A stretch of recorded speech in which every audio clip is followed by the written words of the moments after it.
How are you this morning? I'm good, got my whole team. You know, I told you that administrative team, 4.5 hours? She said 6 hours. 6 hours. One of the counties, all of Thank you them. for getting up early this morning. I was already, she was already there. Oh, you go? So she's going home after. Hey, good morning. Morning.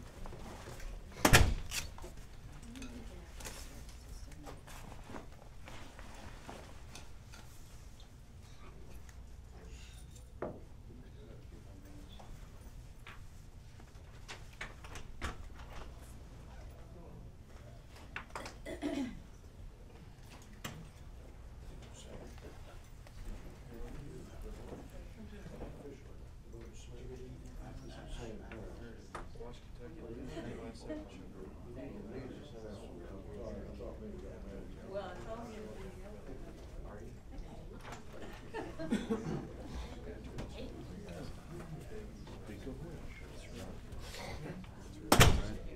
So far.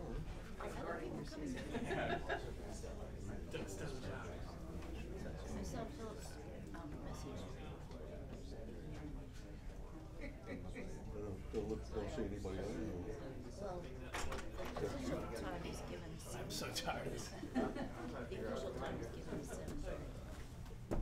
And you sort of time good morning. Before 5:30, is that okay? Too long?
Yeah, that's right.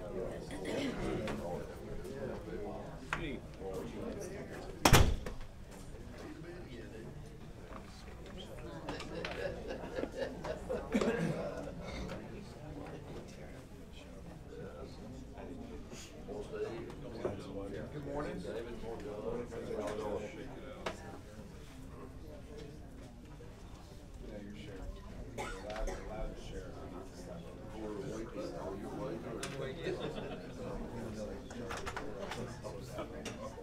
Lots of coffee. Yeah, I understand.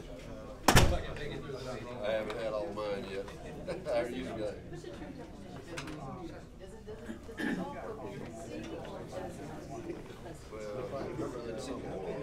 Okay, I will. I define it differently every day. You?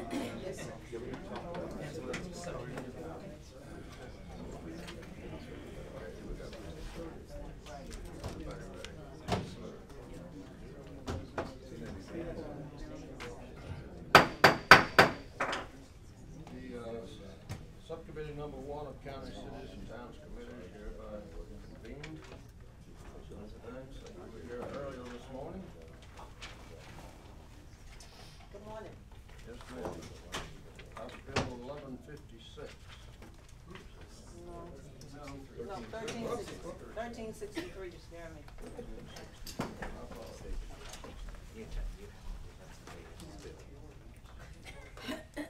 Guess I get to spend, no, mine is, no. But, 1363 is a charter amendment, and, this is, the amendment in nature of a substitute from the original bill that started down the track that, came through, and it comes as a result of a lot of work. I have the treasurer from Wise, and that's like a 6-hour drive, she told me, that she spent about 4.5 hours with, as well as a treasurer from Dinwiddie County. They're both certified accountants to review the role of the treasurer and the city collector. The city collector is a position that's been a part of the city of Petersburg's charter. At one point they used it, going through quite a bit of fiscal stress. That has been a lot of help from administration as well as the two money committees in the last 3 years. We're turning the corner. Our property is no longer underwater as far as realtors say your property is underwater. We're doing a better job of balancing, but the area that we're experiencing problems has been between the treasurer's office and the city collector. And we've been looking at how to identify the roads, and I think that the treasurers felt that we went too far, and I'm sure you all did too. So the nature of substitute that passed the Senate is different from the original version. We changed it on the floor, and it really just deals with the code that deals with the city collector, and that role is one that the city is using while the treasurers are working with the sitting treasurer to make sure that he's up to speed. And we changed the shall to a may that says the city manager can assume responsibility for this, with the understanding that they would not have to come back to this General Assembly, and at such point that they want to transition this back to full responsibility to the treasurer, they will have the opportunity to do that. Now, because this is the former president of the Traders Association is here to answer what we did, have the treasurer from the city of Petersburg, the mayor from the city of Petersburg, who all came up real early. They beat me here to make sure that let you know that this is all we need to make sure that there is peace in the valley and that we are all continuing in a positive mode, everybody working together. Yes, ma'am, thank you. I will say, you remember we had heard the House bill.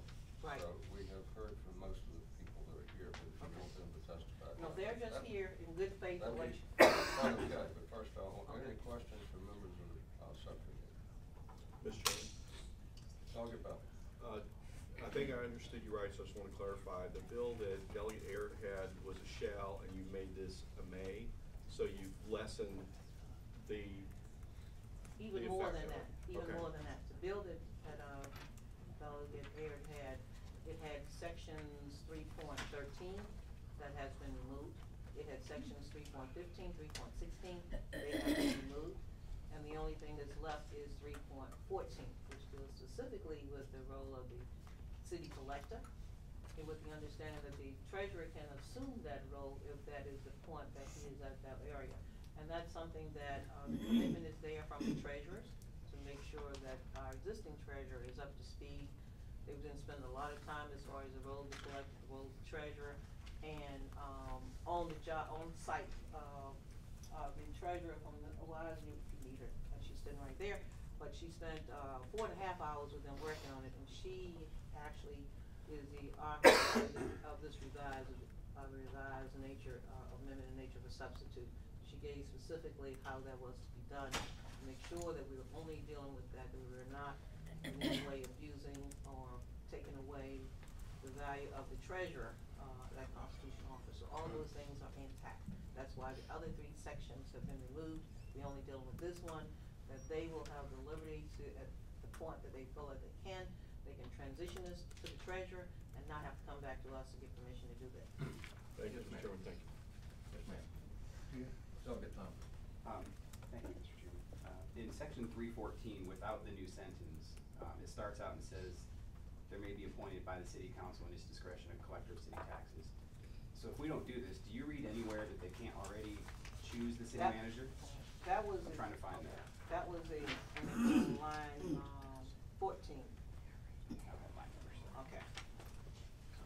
Yeah, so what I'm saying is without that new sentence, the way I read the code, they can already pick whoever they want to be the collector of taxes. And that's all we have is that sentence, because they wanna have the fluid ability. I think they can already do that, is what I'm Yeah, saying. and that was the issue that, was brought up in the Senate, and, Senator McClellan says that if there was not peace in the valley, there could be a legal challenge because if it was a shell, so that was agreement to change it to the may. And everybody's happy with this, where it is, the language the way it is, and they would not have to come back here again under any circumstances, cause everything would be okay. Do you understand what I'm saying, Mr. I Chairman? understand what you're saying. Building zones. I'd like to follow up on that comment. I mean, I'm looking at the full charter the way it exists now, and it clearly, gives the, city council, authority to do what you're really asking for. It says for the convenient transaction of business, and then further on it says the city manager shall perform such duties as may be required of him by the city council. So there's already the authority within your charter to do whatever you wanna do at the local level. The may there is And a. that's why we didn't much, approve the previous bill. It's already there. And we had in the previous testimony, the new treasurer and the city manager and everybody lined up and said, we have peace in the valley, we're gonna work it out, and this gives you the tools to work it out. I'm not sure why we need the bill. All I'm asking for is to change, the may that's here now was a shell. And that's all we're asking for, is that with this may, everybody is A-okay, there is no discrepancies from either side. They're working together on this, the commitment is there from everybody, and I'm just trying to maintain peace in the And I'm glad to valley. see that working together. We are often called on to intervene in local disputes. And that's all I'm asking for, is peace in the valley on this bill. Mr. Chairman, if the authority is already there and all we're asking for is a change of verbiage, is there a problem with that? I mean, if they have the authority now to enact a collector, would there be a problem with amending that language? That's all I'm asking for. And then, I don't know what you get into in a minute, Delaware County. Senator Dance, in my area, the treasurer is the primary person responsible for collecting taxes. Explain to me again, like I'm a 2-year-old, why it is that we need additional personnel or an additional entity to be designated as authority. I'm just unclear as to why that is. I try to, all of these people I work with, and they're good people, but the skill sets that's required, the job has changed as far as what treasurers of today are required to do. And, so you can, run for a position and not having an idea that it's as mass as it is. And so where we are is at this point in time, again, that we retrieved back a position that we had not used, and that was the city collector. Because we are having a lot of problems with, making sure that all of the procedures are taking place. The treasurers are working with the treasurer, he spent about a year in there to make sure that, to help them get up to speed, but it's not there. We have cappers that have to be done, and we were not getting those done. We were paying people to do the job, to assist us with the job. But we are not trying to demean anybody's work. It's just that it's just not there right now. And everybody's in agreement that we can work towards this, and this is the thing that binds everybody, and that's where everybody is on the same page. And, I don't wanna get any deeper than that, but I'm saying that all I need is for you all to let us have peace in the valley and let this, small charter request go. Delaware County. Follow-up question. Senator Dance, my understanding from the testimony, at Delegate Ayers' deal was that there was a very high rate of non-collection a few years ago. Is that correct? Not a few years ago. This has been, I would say that we brought on extra help, to get us from March to June of 2018's information, and then to get us to the next phase of it, because that learning curve just was not there, and bottleneck information, and the Auditor of Public Accounts gave us a nice little brushing of welcome. We haven't gotten there because we were working on it, and we had two treasurers, one working, a retired treasurer and a part-time treasurer, trying to help us get up, and we realized there is some skill sets and learning that needs to take place, and that's happening there. So that's, I wouldn't bring this lightly. I know, I I would be here. Just one other Yeah. question. Has the collection rate been improving? Yes. Over the last couple of years? Not over the last couple of years. It was like we had one treasurer that's gone. This is a new treasurer that's been there a year, and it's still the skill sets. Some skill sets that the other treasurer had, but he had a problem with his running till, whatever. But anyway, that's a legal matter that's being handled. But Thank you. right now, We we're need to just move on. trying to clear the deck. Everybody, nobody blaming nobody, just that we gotta get there. And once we get there, then we can turn this back over. But everybody feels that they've got some skin in the game, and this is working in the right direction. Mr. Chairman. Something we appreciate the people of local working there. This committee's always been concerned about getting into local disputes, and the the constitutional officer system has worked pretty well through the year. Is there anybody in the audience not from this jurisdiction that would care to speak to the bill? I think, I'm not quite sure if you're from Hopewell, Pittsburgh, but we've heard from you. And is there anyone else here to speak? Okay. Well, we need to I make move a along. motion, I make a motion to report. Second. Report to substitute. Motion and a second to report. Can I speak to the motion? Can I speak to the motion? Yes. Like I said before, I believe the existing code with no changes, there's nothing that keeps the city council from appointing the city manager. So I do think there is an effect if we put that statement in there, that the city manager may serve as the collector. And the effect there is that for the first time in code, we are gonna say that we're okay with the separation. I personally think there should be a separation between the city manager and the collector, whoever it shall be, for obvious reasons. If we start putting all those responsibilities under one role, that is changing kind of how we've done it across the board. So that's the only reason I think they can do what they want to do with this piece in the valley already in the code. So that's the only time. Very well. The motion is to report the bill. Mr. Chairman, accept the substitute, this argument, that's the way it's. Okay. Is it a report or report? The motion is to report. And then It was already done. And we sent it already done.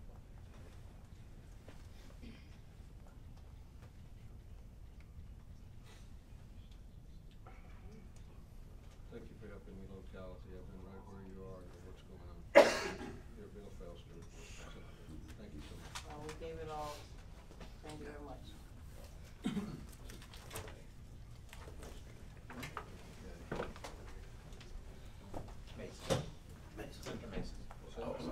Yes, sir, Mr. Chairman, this is Senate Bill 1408. For those of you who are insomniacs and lie awake at night thinking about such things, you'll remember we discussed this last year. It's not. And a year before. Yes, sir. But we've got a new approach, Mr. Chairman. We've come to the subcommittee number one. We're just trying to hang James City County on the Christmas tree of the inoperable vehicles that gives them the chance to be or. You have expired license plate or an expired inspection sticker. You might remember there was some concern last year about the agricultural side of this. So what we've asked this year is to have a charter change that this would allow us to do that in James City County only in properties that are 2 acres or smaller. So it'll take those 2 farms that could have been impacted out of James City County out of play. I do, for Mr. Delegate Campbell, have a copy of all the Board of Supervisors voting in the affirmative and our properly advertised. There's still a lot of brain cells on this, Mr. Chairman. Veteran. You were through, Senator, right? Yes, sir, I've been way done. Anybody in the audience care to speak to the bill? I just commented, much improved bill. Thank you, Mr. Chairman. The motion. Appreciate Motion for report. Have a motion, second to report, go to the electronic board. We love Bonnie. I miss it, County. He was one of us at one time. You can't get my life right up here. There's that recorder. I was in subcommittee too. Working through all. I got it now. Okay. Jonathan, your bill, much improved bill. Thank you, Mr. Chairman, members of the committee, great to see y'all. Senator Sarabel. Senator Sarabel, I think you have two. Right. One's easier than the other. The first one is the Dumfries one. Not a good way to start. 1681. 1691. Right. Go ahead, I'm finding my copy. Right, I think, you all passed the modified version of this Delegatorian's bill, and I'm happy to conform mine to his if you like. He and I have spoken, and the town's okay with that. It basically moves the election from May to November, and then the Torian's version takes out, I think, most of the rest of the changes that we've made. Okay. Second. We'll do a substitute. Conform that. Senator Servel's bill is I'm sorry, let me go back. Delegate Torian's bill is an identical subset of Senator Servel's bill. So to the extent that they're the same, that they use the same sections, they're identical, but Senator Servel's bill includes some other provisions that Delegate Torian's bill did not. And this would remove those. So we need to conform Senator Sarabel's bill to. House Bill 2670. Okay. There's a motion to conform in a Have a second. motion and second to conform. Those in favor will vote on the board. With the substitute. With the Substitute. Got the substitute.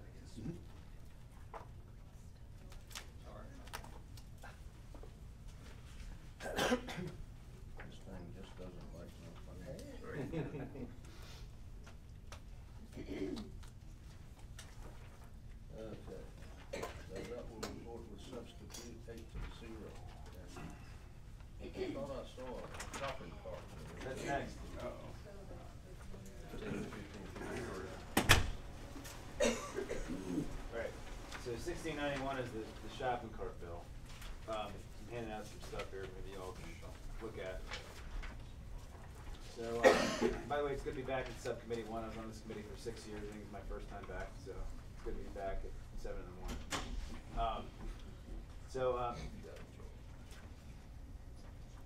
So what's the number on this one? 1553. Got it. Okay, so 1553. That's what happens when you carry 40 bills. 25. So 1553 applies only to Fairfax County. The only county in the whole state it applies to. And basically what it says is that if the county finds a company's shopping carts off their property, they can send them a letter. And then if the carts are not brought back to the store within 10 days, they can clean up the carts and they can assess the store the cost of cleaning up the carts. Just to give you a sense of why I put this bill in, Mr. Chairman, I don't know if you remember, but I put this bill in, I think in 2013, I want to say. I'm not sure if anybody on this committee was in the legislature then, besides you. Delegate Austin might have been. And the bill went to full CC&T and died on a tie vote pretty much, 2013. So the issue here is, you look at this handout I've given you. I represent the Route 1 corridor, and you can see right here, there's a 800-unit trailer park right here, and it's surrounded by retailers. There's also a Creekside Village and a couple of apartment complexes right there. Harmony Place Trailer Park. There's about 900 trailers, a bunch of apartments. It's surrounded by Costco, Walmart, Home Goods, TJ Maxx, Home Depot, Petco, and Shopper Warehouse. And the red and blue line is a creek. It wraps all the way around it. And what happens is people come from these retail places, they push their stuff home in the cart, and then they don't take the cart back. They just leave the cart out in front of their place, and lots of times these carts end up getting pushed into storm ditches, and then they find their way in the creek. And when I went to do a creek cleanup in 2013, I ended up taking initially 180 carts out of the creek. Like, not in the woods, out of the creek. So far I've taken 250 shopping carts out of the creek in the last 5 years. As you keep turning through, you can see the pictures that we've taken of the trash and all the shopping carts are taken out of the creek. It takes a 3-man team about an hour to pull a cart out of the creek. Once it gets in the mud, you gotta hook up a chain winch to a tree, and you gotta yank it out about an inch at a time, because of the amount of force it takes to pull a cart out of the ground. And it's a problem. I went to Walmart about it, 'cause half the carts were Walmart. Eventually, after a couple of years, they put in a cart control system. They put a wire in the parking lot, and you push the cart over the wire, brake clicks in. But you can also just lift the cart up, and it doesn't click the brake anymore, and so people keep doing it. Not as bad as it used to be, but it's gotten better. When they built the Costco, I tried to get them to put a cart control system in, and they said our customers don't do that. We're not gonna be a problem. Our carts are too big. I've taken 12 Costco carts out of the creek since they built the Costco. It's a problem that just didn't stop. And the retailers don't seem to really care if people take their carts and push the stuff home. I didn't put the bill in. All these pictures were taken over the last 5 years at this site in this picture. This last year, some folks from Springfield contacted me because they were having the exact same problem in Springfield. And I have a letter from the Springfield Civic Association. Same problem. People are taking carts. People find their shopping carts in their yard, on the street. Shopping carts are everywhere, and the county doesn't have any tools to deal with it. And so I have a couple witnesses here to talk about it, but Bill, when I put this bill in last time, Retail Federation came to me and said that Virginia Beach had a program that did what this ordinance does. And so we modeled this ordinance basically on the Virginia Beach program. And I was told by the Retail Federation it was working in Virginia Beach, and they thought it was, a workable solution. I'm not sure if it's Retail Federation or there's 2 retail organizations. I don't remember which one it was, but so anyways, I have some witnesses here that wanted to talk about it. Very well. Questions of the paper? Yes, Mr. Chairman. Doug Reed. So Senator Serval, is this something that Fairfax County wants? Yes, I think they're here to testify in favor of it. It's part of the legislative package. Very well. Further questions? Those in there, Delegate Bell. 2 very difficult questions, Mr. Chairman. How much does the shopping cart cost, and how much would the system to keep them from going off cost?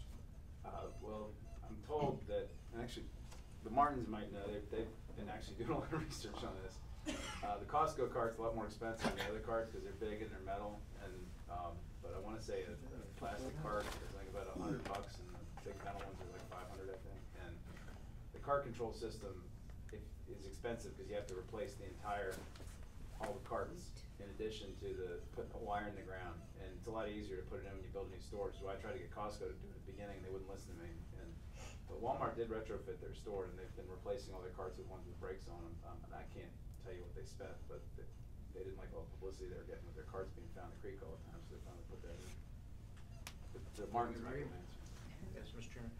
Senator, what would be the fee that would be assessed to the retailer if they don't go and pick up their carts? It's whatever, I think under this, it'd be whatever the cost to the county is of picking it up. I would think that the stores probably pay their employees less than the county probably pays their employees, so being the store's interest to just pay their employees to go pick them up when they find them instead of having the county do it.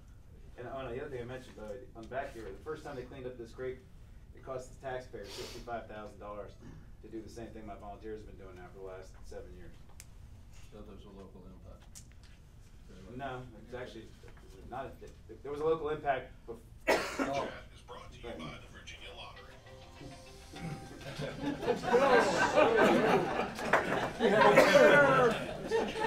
Congratulations, Delegate Thomas.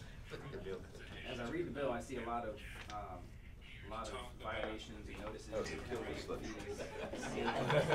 Congratulations. Thank you, thank you. You won the lottery, Seems to me you have a shopper be problem. right. Delegate Servo. Is there not some way? Question from Delegate Thomas. Is there not some Yeah, way? he's asking me a question. I'm trying to ask a question, sorry. Yeah. I'll start over.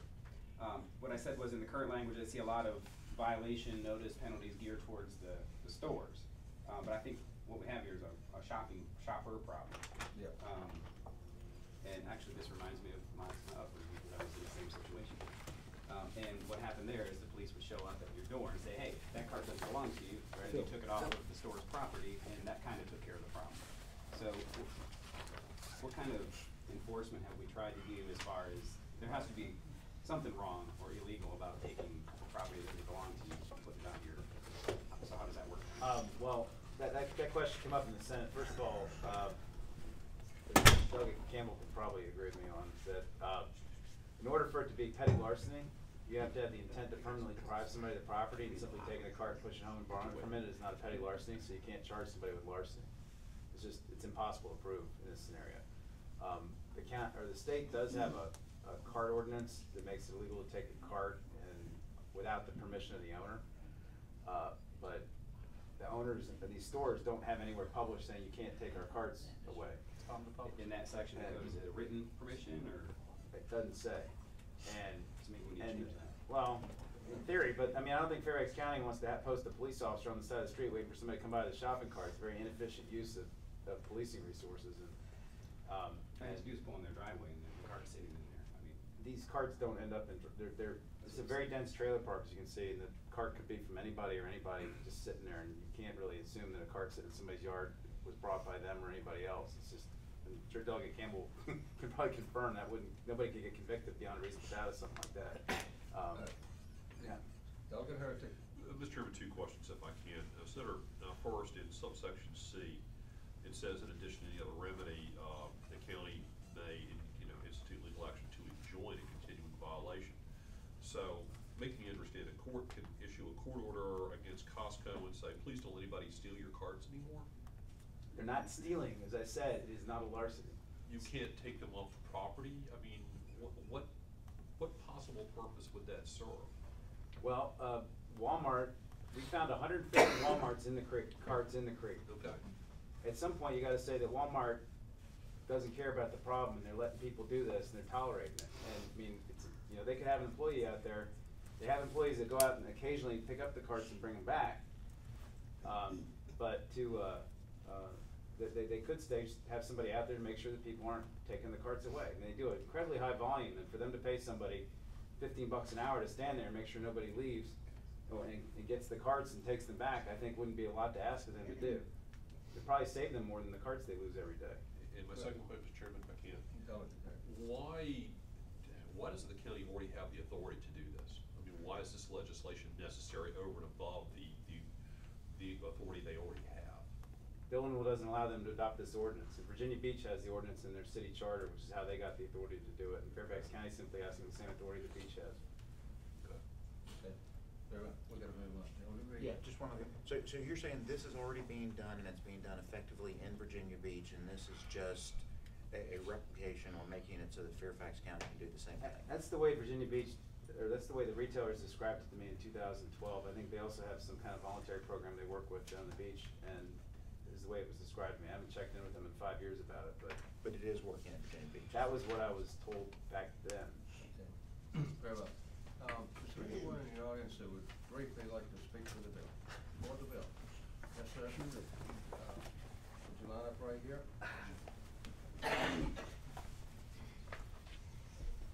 About 1 minute each, so let's get to the point.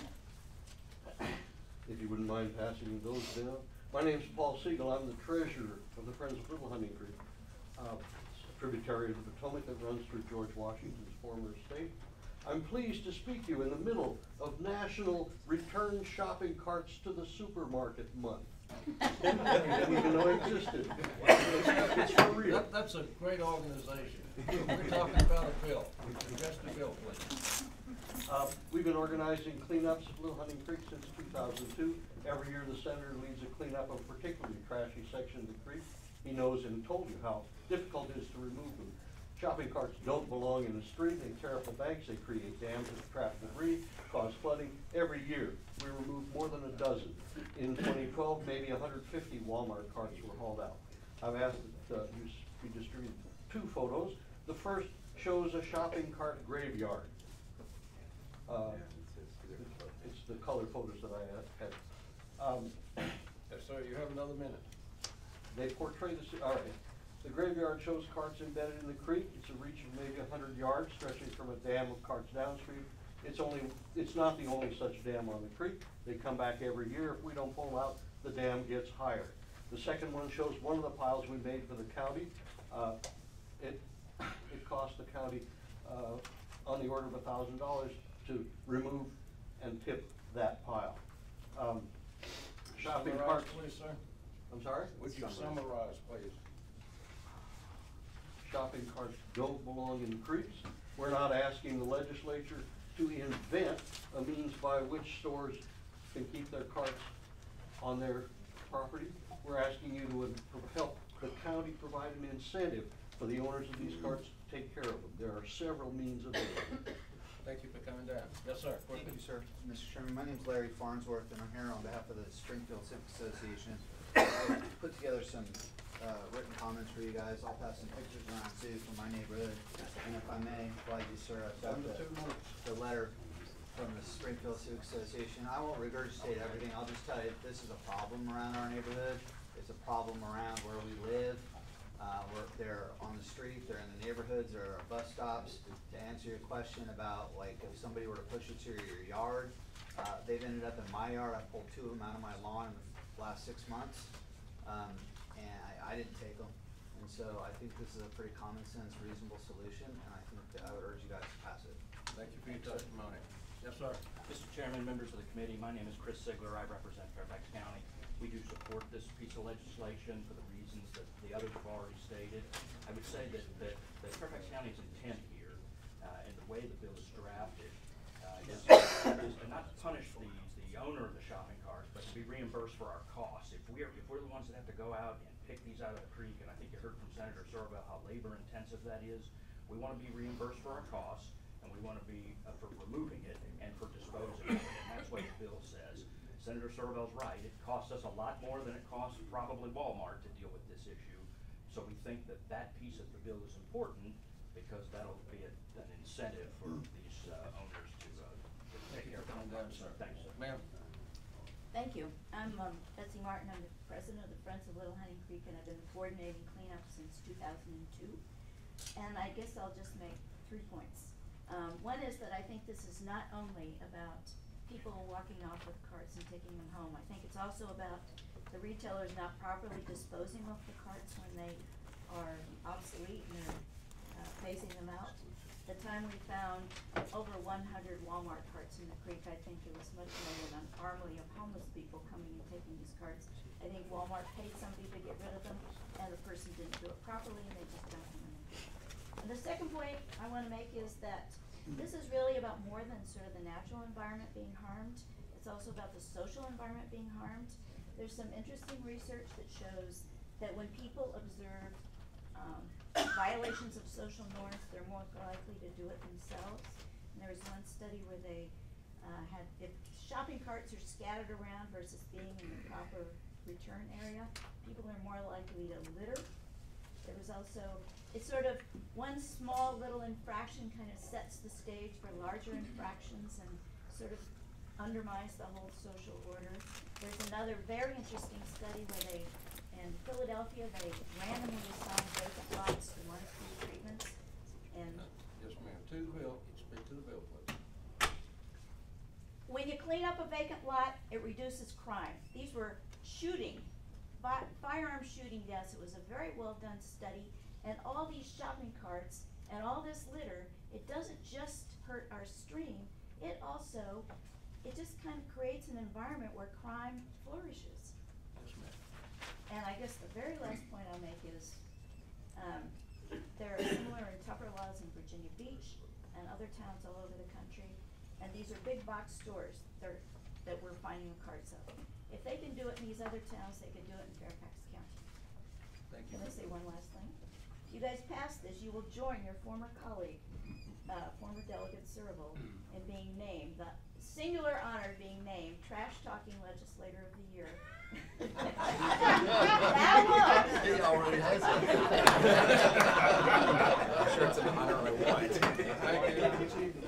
Yes, sir. I just don't have a seat. That's all. You can keep over here.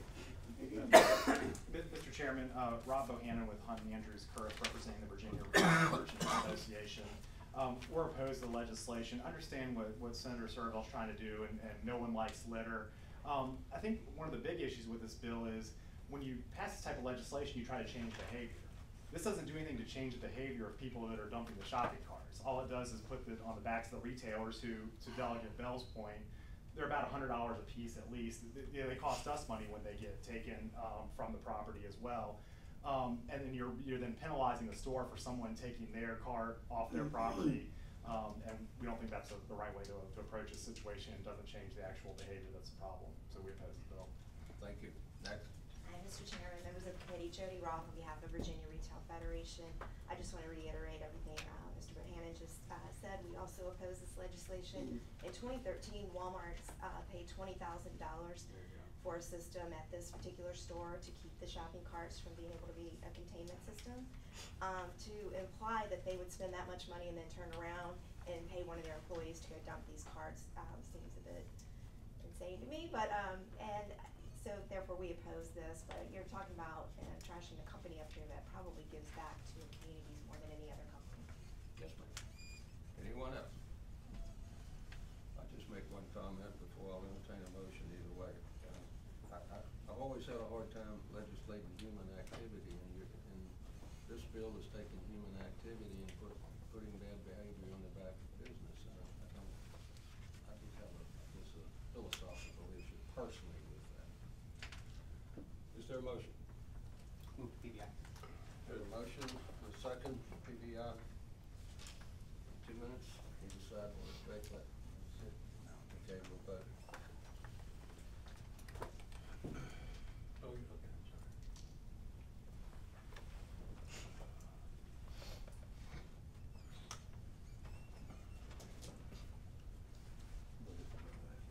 The motion fails 4-4. Move to report. Second. Have a motion to report, second. We'll vote on the motion to report the bill.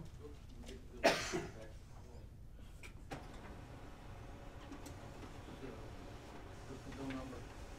1553? 1553. Sorry, you're far away from it. Report.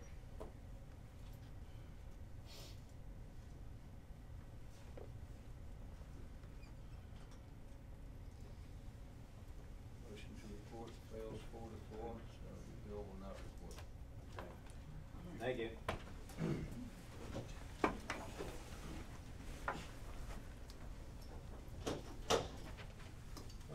The sign-up sheet and non-submission, Senator Black, then Hanger, then Lewis, and Wagner. Is that the correct order? Hanger and Lewis. Stay on board?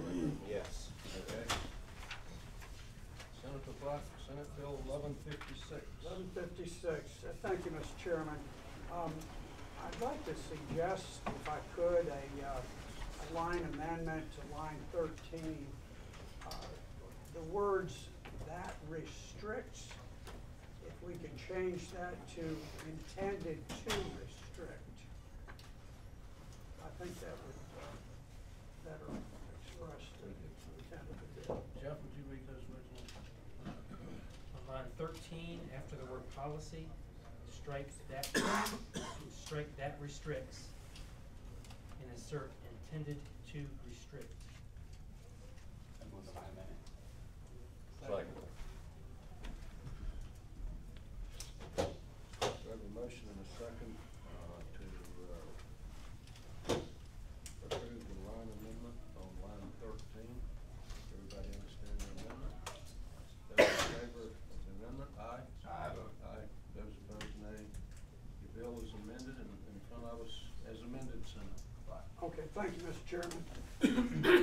Bill is really very, very simple, very direct, and it simply says that no locality shall adopt any ordinance, procedure, or policy intended to restrict the enforcement of federal immigration laws. Virginia is reasonably good in this respect. We haven't gotten like some states, but there is a problem nationwide. I think everybody is well aware of that, of people avoiding and really directly defying the rule of federal preemption, which says that federal law preempts state law. And it is creating a very dangerous situation in some places where we're having truly dangerous criminals who are released from our prisons and so forth. And a deliberate policy policy that says you will not permit federal authorities to even know when those people are being released, and as a result, they go back into the community, and then you have federal agents who have to go into very dangerous situations, risking not only their own lives to get these people who have federal warrants out on them, but also the lives of the people in that community. Because sometimes these folks resist, and they resist very violently. And when that happens, it doesn't just threaten the lives of the federal agents, but it threatens the lives of people all around them. So it's a very simple bill, and it just says that, now obviously there are going to be times when rules and laws are passed that may have some collateral impact, but I'm not getting at that. I'm getting at the situation where a particular locality just says, you know what, we're going to defy federal law, and we're proud of it, and we're doing it. Of course, this has been happening in other states all around the nation. And that's what I'm trying to avoid. I just want to keep Virginia a place where we maintain the rule of law, and I think everybody benefits from that. Thank you, Senator. Other questions from the paper? Sure. Senator, I guess what I don't understand is why you need this bill, because already it is the law that we cannot pass or enact or enforce any law which is contrary to federal law. Yeah. So this is already telling us what we already know. Well, in a sense, yes. But I will tell you that same thing applies all across the nation. And I'll bet there are 20 states right now where you have this problem breaking out, and it's spreading like wildfire, and you have a defiance of federal law. There was a time we had a defiance of federal law in some of the southern states, and it didn't turn out real well. And I think anytime that we can establish a barrier to that, make the policy of the Commonwealth very clear, I think it's a very good thing. Mr. Chairman, Senator, I know that you referenced what was going on in other states across the nation, and you said 20 states. Are there actually any problems that we're currently experiencing in Virginia where we need to have this legislation in place? Because I know that we're very particular and protective about the fact that Virginia will set our own path, and we are not one to quickly follow doing legislation just for the sake of doing legislation because other states are doing as such. So do we have a problem in Virginia right now that needs to be addressed? I will tell you, I'd like to tell you that in every single instance we follow the Dillon rule. But I can tell you for a fact we don't. And I don't want to get into another bill, but just momentarily I will. We have a bill, it's kind of involved, but it involves reckless driving, and because of the way that it's structured, there are 17 counties that have enacted ordinances that are clearly in violation of the Dillon rule because the situation's just not workable. And we actually got the Attorney General's opinion from Attorney General Mark Herring that said those ordinances are not in accordance with Virginia law.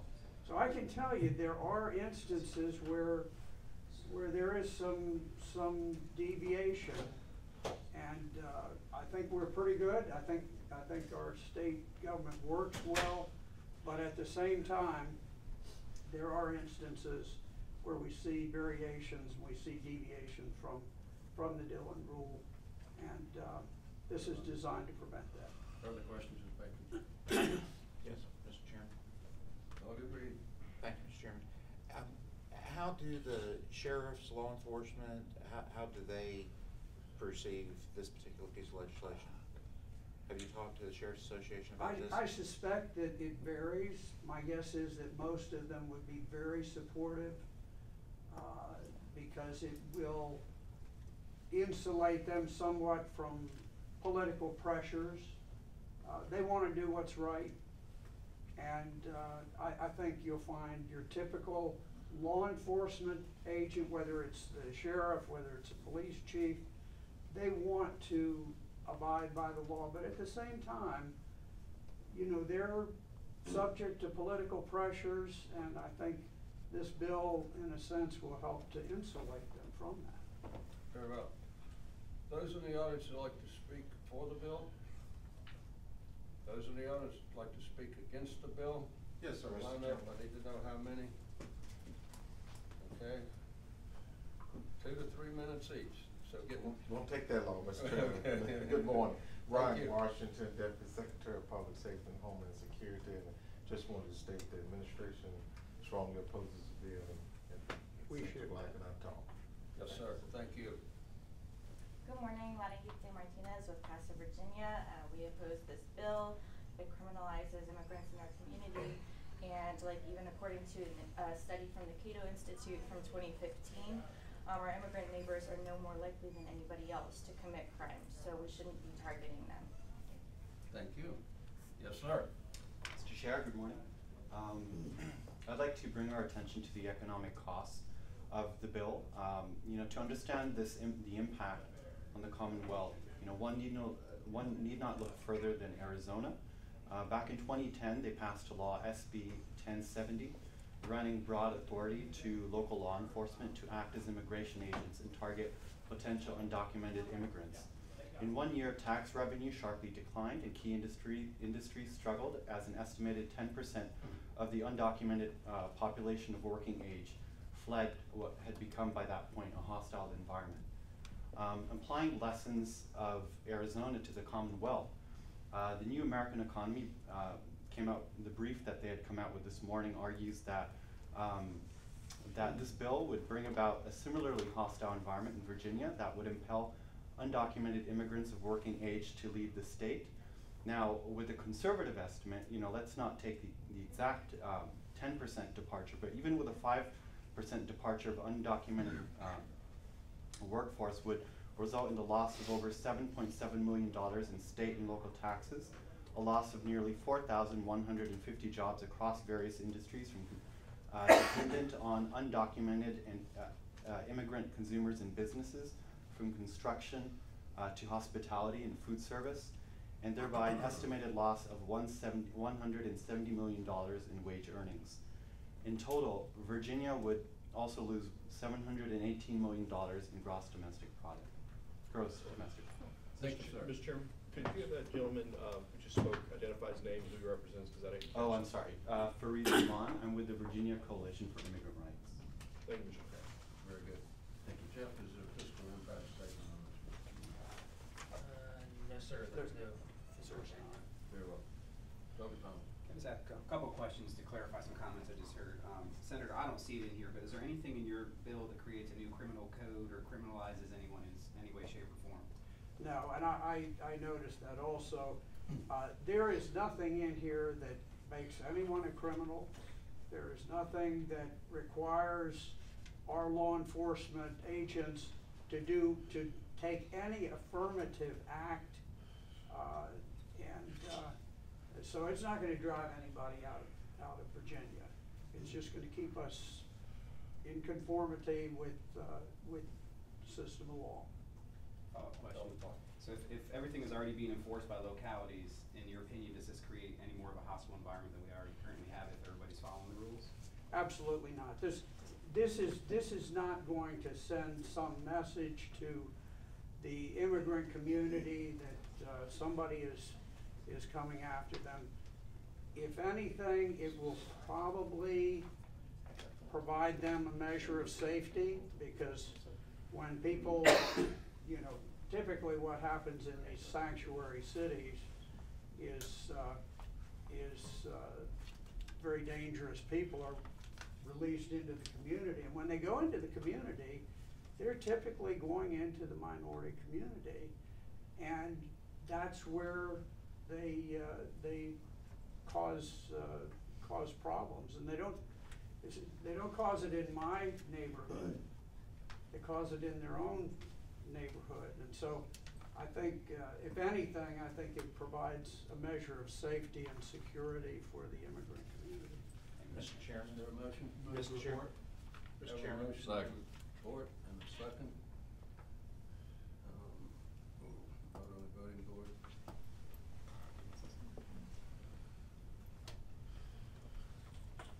Mr. Chairman, I was just going to say, this seems to be a bill in search of a problem, and I was going to recommend that we lay it on the table, but we passed that point. You can vote no? I did. Thank you, Mr. Chairman. Reports 5-3.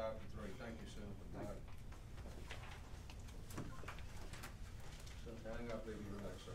Yes, good morning, Chairman of the Committee. My bill this morning is Senate Bill 1312, which comes to you from, as a recommendation of a commission, a joint commission we established looking at fiscal stress in the localities around the Commonwealth. Currently, Mr. Chairman, we have a requirement that if a locality, all our counties and cities are required to do an annual audit and submit those findings to the Auditor of Public Accounts. And I do have the auditor here this morning, our Auditor of Public Accounts, to speak to this if necessary. We have towns that that don't have that requirement if their population is under 3,500, and if they don't have an independent school system within the town.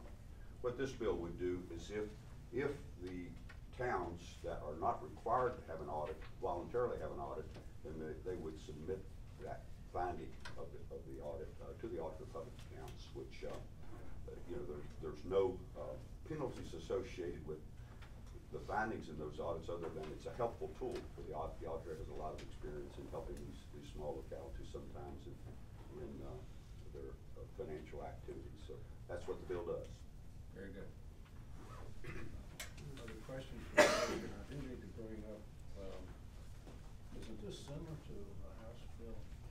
1866. Delegate Peace's bill did this, although with a little bit different language, plus some other things. So Senator Hanger's bill is really kind of a subset of Delegate Peace's bill. As I said, Delegate Peace's bill went further and did some other things as well in the same section. Bill, is it in conflict yet? It's not conflict. Okay. If both bills were to pass and be signed, the co-commission would have to kind of reconcile the slight differences in language. Right. And Mr. Chairman, as you're aware, Auditor Martha is here. If you need to hear from him. I would like to hear. Mr. Chairman, members of the committee, we appreciate Senator Hanger bringing this.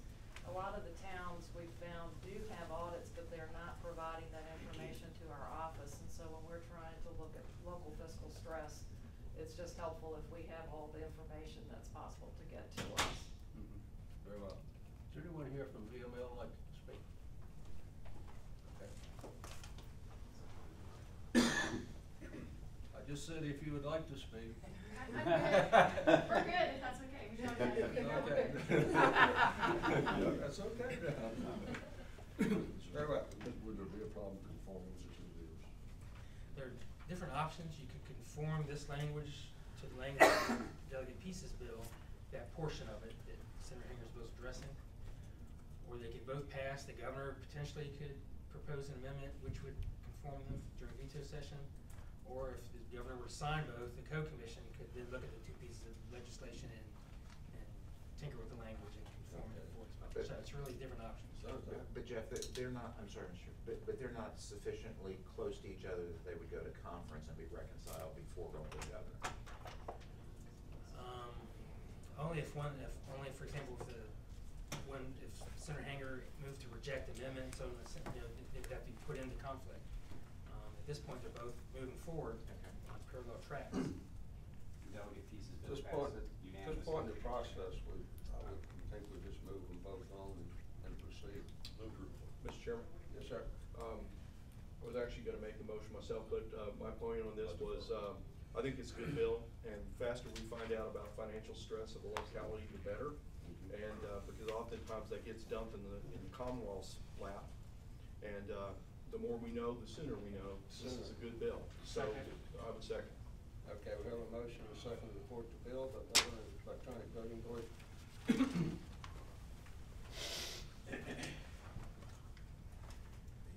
Senator, your fine bill. All right, thank you, Mr. Chairman, members of the committee. You will not need to come to full committee Friday morning. Okay, thank you. Senator Lewis. Yes, sir, Mr. Chairman. Should be two fairly straightforward charter bills. First one is numerically 1558. And that is requested by the town of Only. Only has recently added a town manager to the list of appointed employees, and Only wants the town manager's job description and duties is codified or set forth in the county code to be reflected in the town charter. And the town wants the manager to be the CEO, CAO of the town, not the mayor. The council unanimously voted for this change, and the town also wanted the date of appointment to coincide with the new council term month, which is January. Because we, I think, revised that last year to let the new council term dates go from July 1 to June 30th. I think that's correct, Mr. Chairman. So that's the change requested by the town of Only. We're on 1558. Was Yes, sir. there an amendment to request some language or something? Not that I'm aware of. Okay, Thomas? Must have the wrong notes. I thought there was some unnecessary language we were going to use, but it must have been different. Okay. Ready for voting? Senator, correct me if I'm wrong, but in paragraph 4.1, semicolon 1, it's really the changes in the bill, Yes. except for some language. Yes, sir, and then it goes forth to enumerate the duties of the town manager, which I understand is taken directly from code, the existing code. These seem to be typical powers in the charters. Unless members of the body here or someone in the audience points out something different, I don't see a problem with those languages. But you added a lot of language in here, or she, that's not in any other charter in the Commonwealth of Virginia to my knowledge. So, Yeah, I have no idea, Mr. Chairman. yeah. I'm just here at the request of the town. Did it come from the town? Oh, yes, sir. With the request for that language in it? I regurgitated what they gave me, yes, sir. Tom? I think Chairman makes a good point. I'm not trying to harm the bill, but a lot of times, like who can speak when, that's usually adopted in annual bylaws that kind of tell you how you should run your meeting. So it is a little different to see it in a charter, but I understand what they're trying to do. Senator, would you be amenable to an amendment that would make it a standard charter and remove those two words wherever they're sprinkled through the bill? Which words are you referring to, Mr. Chairman? Or she, and they repeat 8 or 10 times in the bill. That's fine with me, Mr. Chairman, yes. I think we can move this bill forward. There'll be several amendments, but it does the same thing throughout the bill. Mr. Chairman, you need a motion for that? I do. So moved. Second. Have a motion and a second. That's the way it is. Those in favor of the motion, aye?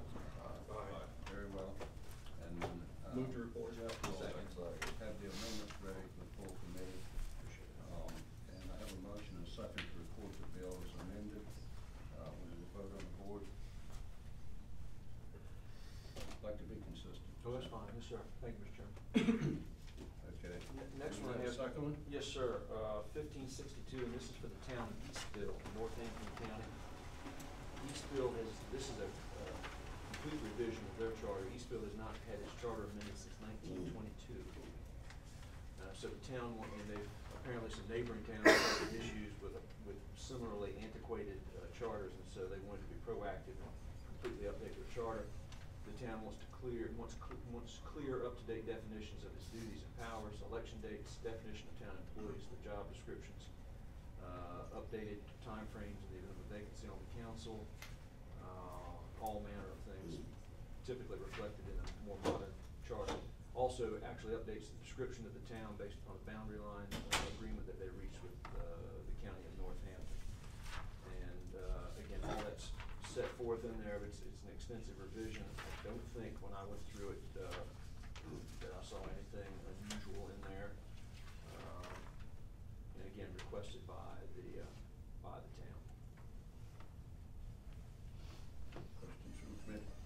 Chairman, question for council? Yes. This is pretty standard charter. Yes, it borrows language from a lot of the other small towns that you see here. Thank you, Mr. Chairman. Thank you, council. Anyone in the audience care to speak to or against the bill? Report. Second. A motion is second to report Senate Bill 1562. The vote on the board.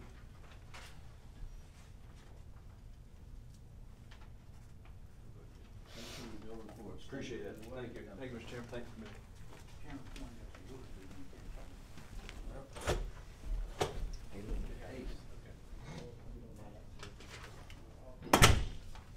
Senator Wagner, thank you for your patience this morning. Thank you, Mr. Chairman.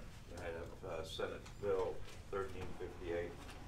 Let me, just a little background. I had the opportunity to tour the new shipbuilding Huntington Ingalls, a relatively innovative program they put together that resulted in several things. One of them is significant savings in money to the shipyard, significant, $158 million a year, pretty significant. And the second thing is that the actual health of those patients that enrolled in the program are starting to show a trend line of significant health improvement.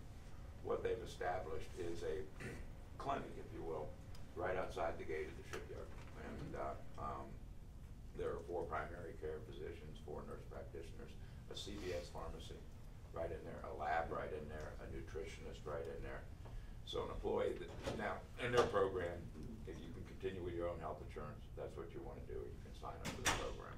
Tom Cosgrove, who many of you all know, keeps with his own physician, but gets all his prescription pharmaceuticals filled there. Why? They're $3 and $6 copay. It's an amazing program. It works when you have a critical mass of employees. And what they've been able to do is, particularly with their high cost employees, which would be diabetics and those types of folks that traditionally cost significantly more. There's a nutritionist right there on site, so you pay a $15 copay, see the doctor, right down to the nutritionist, lab work. All of it's included in the $15 copay, so it's a significant savings for the employee, and they're starting to bend the cost of the curve of actually witnessing improvements in health and health patterns and behaviors. It works because they have so many employees in a relatively central location, so you start to hunt around and say, gee, where are there other big blocks of employees working for a single organization? And when you start looking at city and local governments and school boards, all of a sudden you say there's a critical mass of employees, not necessarily in the rural areas, but certainly in the urban areas and that kind of thing. So all this bill does is authorize, which they probably could do on their own, but this is hopefully gives them a push to start looking at this and say, okay, maybe we ought to, put this program, and certainly there's nothing in the state code with this language that says, oh, the state's already authorized and approved that. And it's been such a significant cost savings plus improving the quality of health, and I think that's what we're all about here. If we can combine both, so when you see something that works, you want to replicate it, so there's an opportunity for our local governments to replicate something that we know is working on a larger scale, and the employees that have used it are very pleased with it. The shipyard example is private industry just doing it, they already have the authority. Yeah, they already have. They've done that. This is just a push to say, hey, local government, you ought to take a look at this. You may do it. Yeah, you may do it also. That's all it does, Mr. Chairman. Jeff, would this cover cities and towns and counties? Yes, sir, any locality. Any County, locality? city locality. Okay, Delegate Thomas. See in the bill it says employees, you are envisioning their families as well, or just? Oh, yeah. When I say that, it's the family plan, and the families use it significantly there also. Those employees that have done it love it. The fact it's worked so well, they've moved a semi in there with 2 dental chairs, 2 dental techs, and a dentist in there, and they've now replicated it for dentistry work. Did I do chew up Washington Avenue downtown? Now they built a very, very expensive, probably $15–20 million building, which paid for itself in 2 months, just based on their cost savings and doing that kind of thing. Okay, further questions from the committee? I just Delegate Thomas. want to make sure, it does say employees. Are we going to be able to get to where I think he wants to go, which is employees and their dependents or families, whatever the technical term is?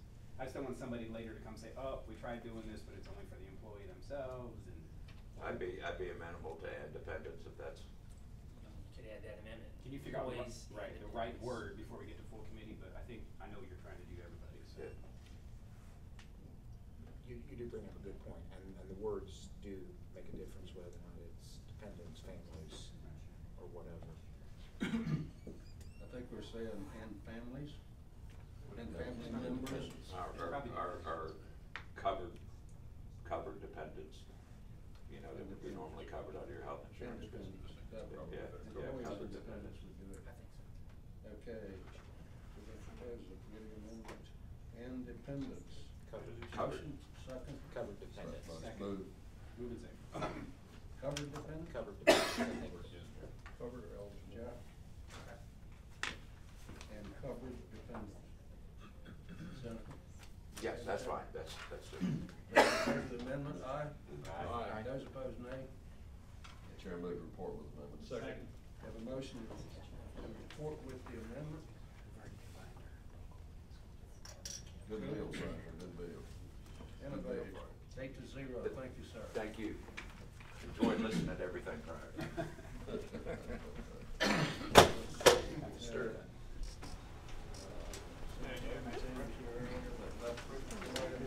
Good morning. Mr. Chairman. Welcome. Thank you. This is Senate Bill 1262. This is a check register bill for our localities and school divisions. The relatively larger school divisions and then and then localities that are 25,000 people or larger.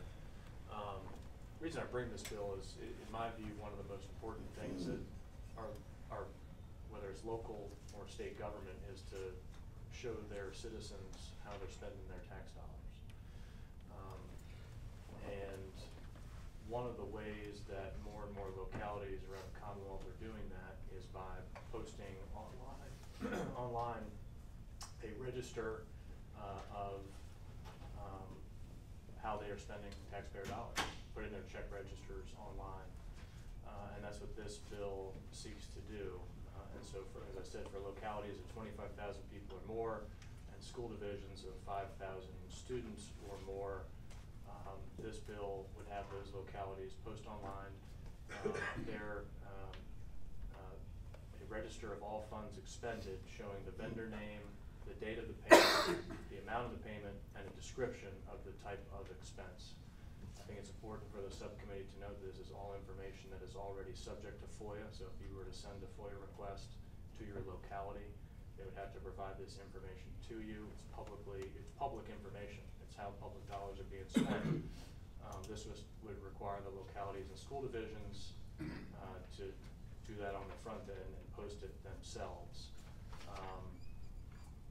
In this bill, we only require them to do it quarterly, so this is not a weekly thing, it's not a monthly thing, it's just simply 4 times a year on a quarterly basis. They would have to post this information on their website, and then we try to work with the local government representatives to try to make sure that we are excluding things like payments to undercover officers, court order payments like child support.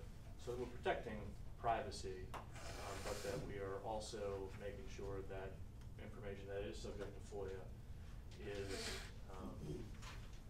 being made publicly available. Very well. Questions for the paper?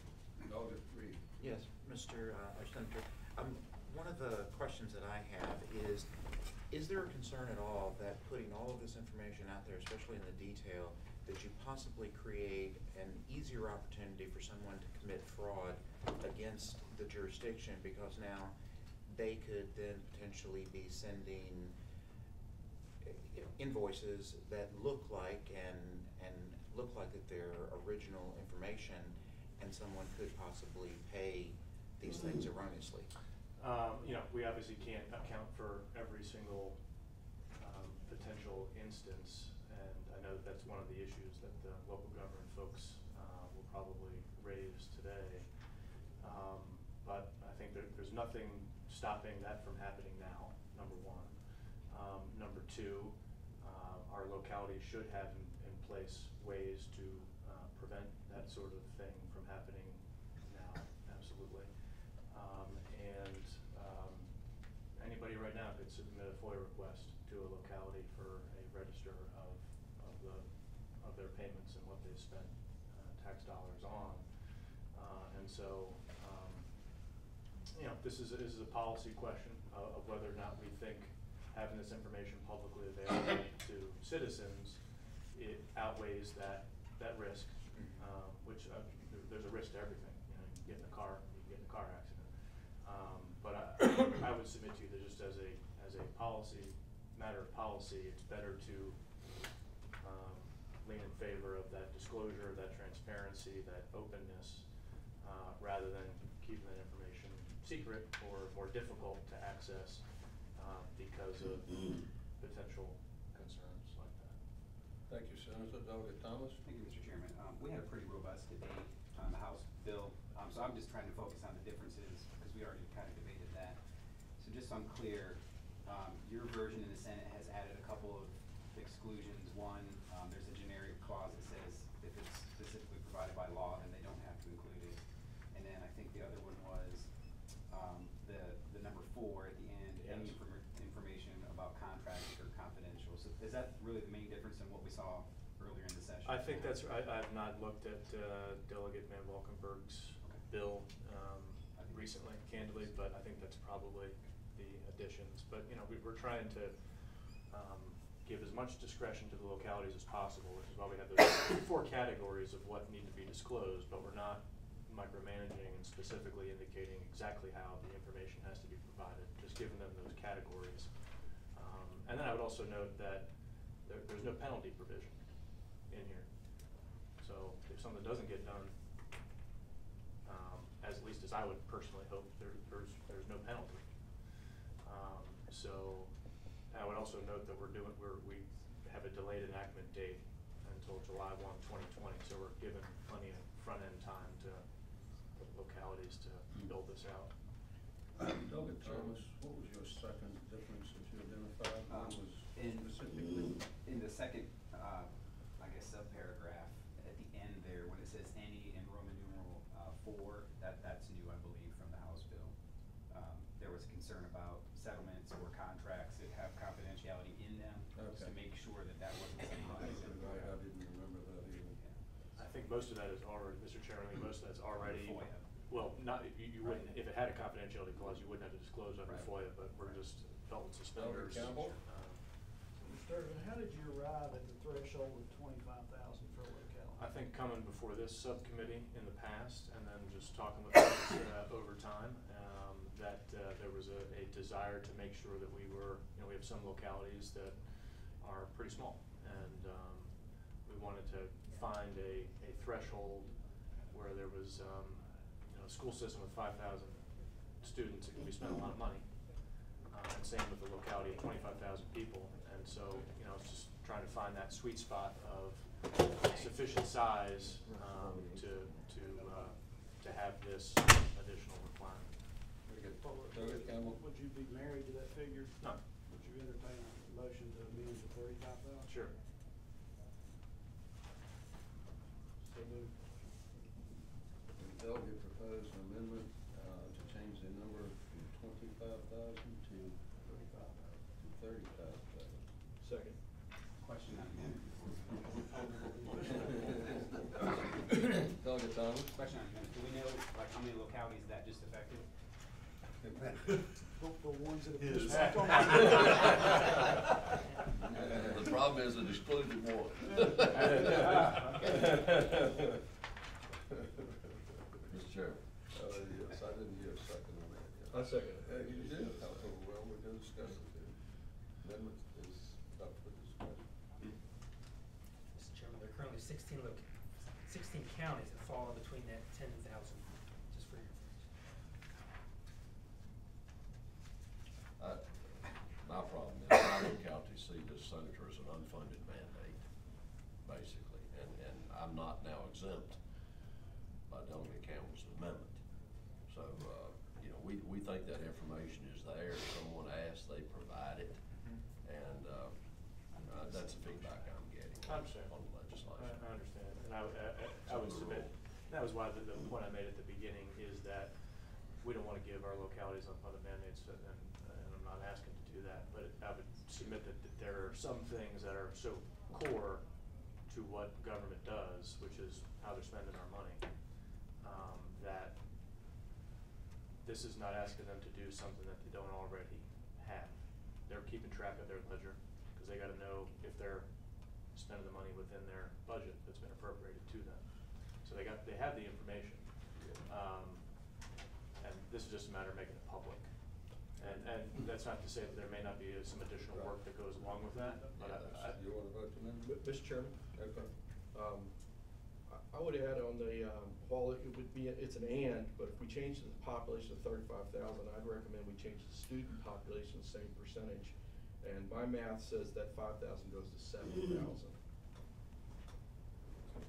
So then we would catch less of these smaller localities that probably, I guess the larger ones may already be doing it, but it's gonna be easier for them. So to make the 35, going from 25 to 35, make that the 5,000 match, would go to 7,000. Okay, we actually have two proposed. Well, are you making that motion? Yes, sir, Mr. Chairman. So moved. Second.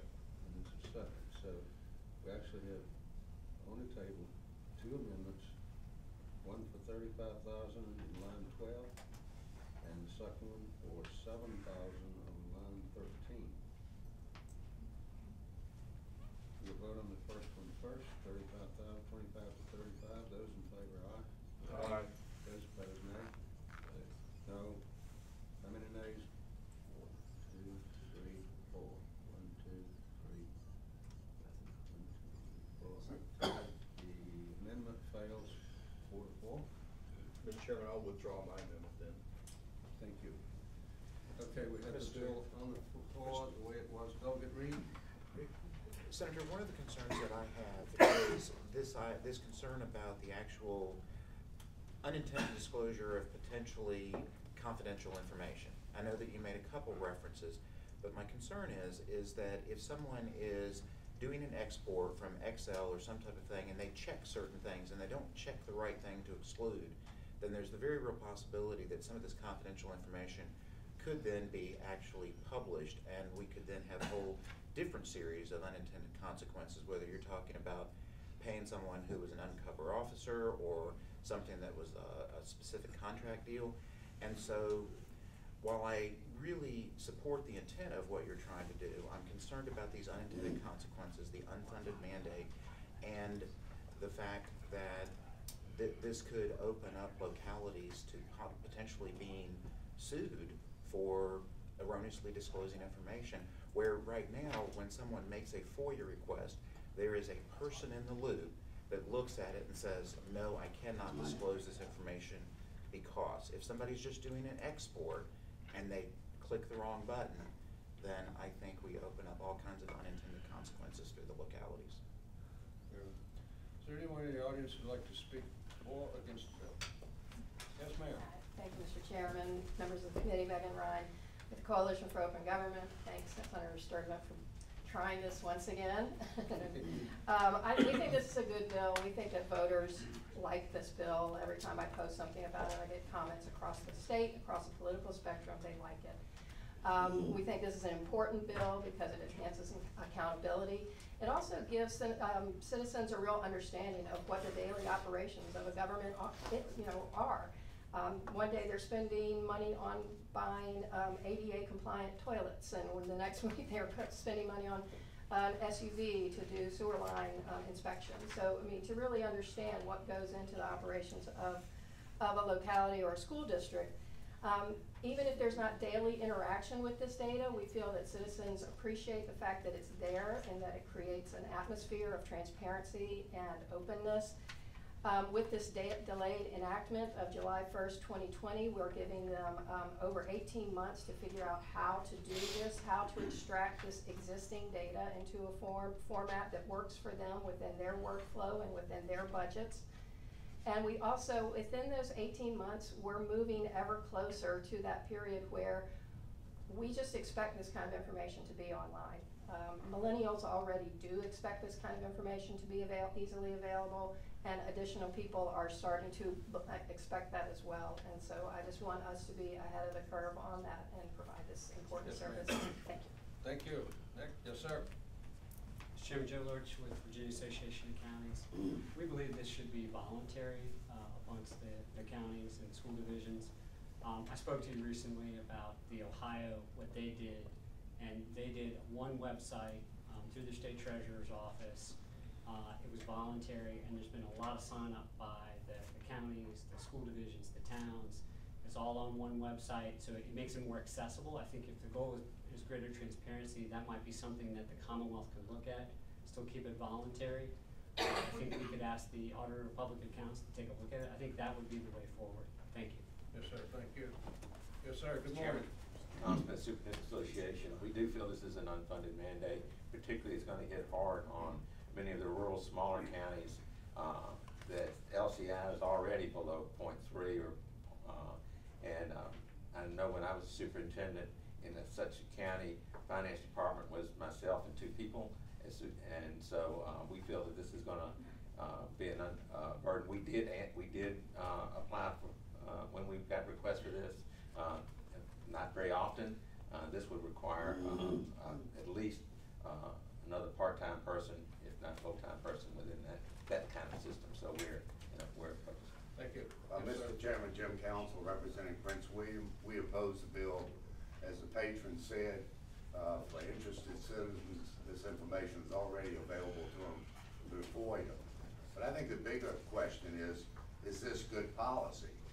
And if it is good policy, it should be good policy for everyone. And we just decided that there are 10 more counties where maybe it's not a good policy. So I would say it's good for everybody or it isn't. And since we feel like we need to exclude so many, I oppose the bill. Thank you. Thank you. Yes, ma'am, briefly, please. Yes, good morning. Lila Wise, representing the Virginia School Boards Association. And we are in opposition to this bill as an unfunded mandate. Most school divisions, whether they're large or small, are going to have additional work in trying to do this. And so some of my school divisions have indicated this would take an additional person, actually, in order to get this completed. So as an unfunded mandate, we are in opposition to the bill. Thank you, ma'am. Next. Michelle Gaddy, Virginia Municipal League. You've heard me talk about this bill for several years, so I'll just tell you we oppose it for all the reasons you've heard in the past. To your point, though, I did want to mention briefly that one locality tried this for a couple of years ago, and they had 216 interactions, of which 10 were only from the United States. The rest were from out of the country. And so they decided it wasn't worth their money because their citizens weren't utilizing it.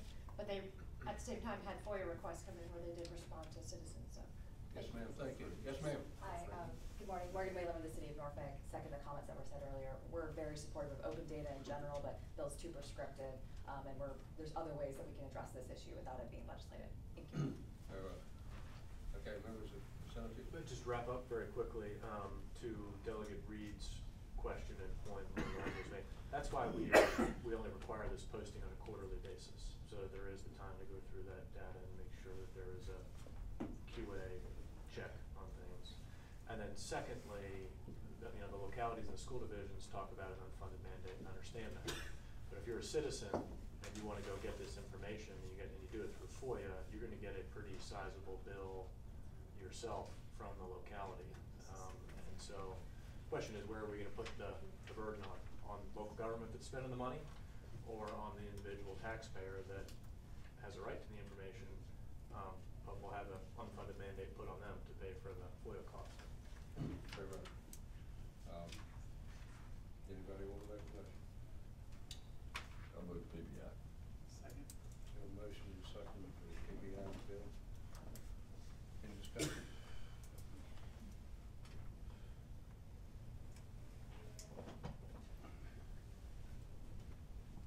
Sounds like your bill fails to report, but I want to make a comment to you. Appreciate where you're going, and there's a lot of people who want that information. Perhaps before next trial, up at Ohio, and statewide. Sure. Mr. Chairman, if I could say one quick thing on this too. Yeah. I think one of the important points in this is how much we're spending on FOIA, because if this is done right, it seems like it could decrease FOIA cost requests. Sure. So I would recommend looking at that too. Thank you.